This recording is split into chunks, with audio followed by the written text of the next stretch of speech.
No, ang kalayaan ay alinsunod o sumusunod sa katotohanan. Bakit kaya katotohanan ang tinutukoy dito? No, babalik po natin sa Biblia, babalik po natin sa panahon ito, na sinasabi ng mga matatalino, ng mga Greek, mga pantas, sinasabi, kung ikaw ay matalino, nasa iyo ang kalayaan.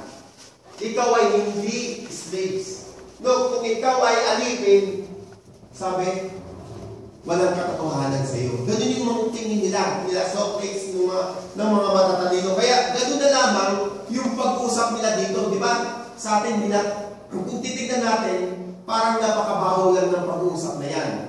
Pero kung titignan mo, nang sinabi ng, and now you know the truth, and the truth will set you free. Di ba pag sinabi sa iyo, minsan kinokode pa nga natin yan eh.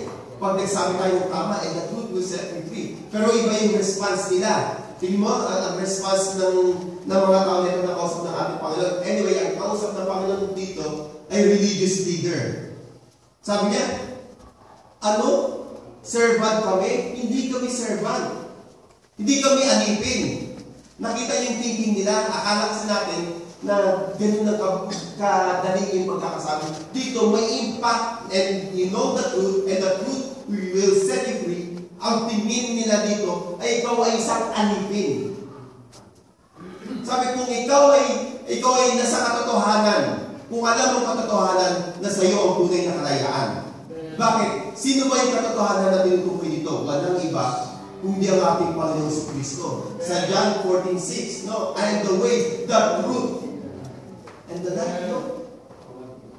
Ito just sabi dito, maging babasahin po natin yung verse, chapter 6, chapter 7, dalawang ulit na sinasabi niya na ako ay totoo. Yung sinasabi kong totoo, ang witness ko, sa unang sinasabi, ang witness ko ay si John the Baptist.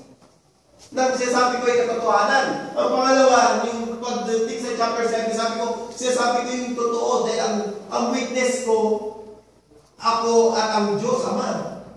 Kasi sasabi dito sa panahon na ito, sa rabbinic nila, hindi ka pwede magsabi ng katotohanan hanggang ikaw lang mag-isa. Kailangan dalawa kayo magsabi para masabi mo na totoo talaga sinasabi ko. Kumbaga, may witness ka sa ginawa mo. Di ba sa atin kung manunod ka ng soko? Sabi, nasaan ka na nangyari ito? Nanood po ako ng sine. Pagkatapos yan, sino ang kasama mo? Kasi kailangan alam kung sino, pwede kasi siya nagsisinungaling eh. No, dito, kailangan ng witness at ang sinabi ng Panginoon si Kristo, ang Ama ko, o ang Diyos Ama, yung siyang witness sa sinasabi kong katotohanan. So therefore, sino ang katotohanan? Walang iba kundi ang ating Panginoon si Kristo.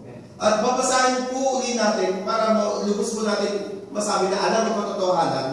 Sabi niya sa verse 31, if you hold to my teaching,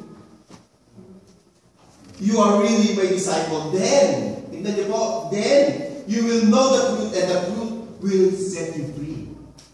Kailangan, alam po natin kung sino yung author, sino may akda ng katotohanan, at pangalawa, yung simulat, yung kanyang itinuro, alam po natin. Ang tanong, alam ba natin? Kaya po nasasabi po natin sa ating sarili na po, ang daming bawal. Oo nga, daming bawal.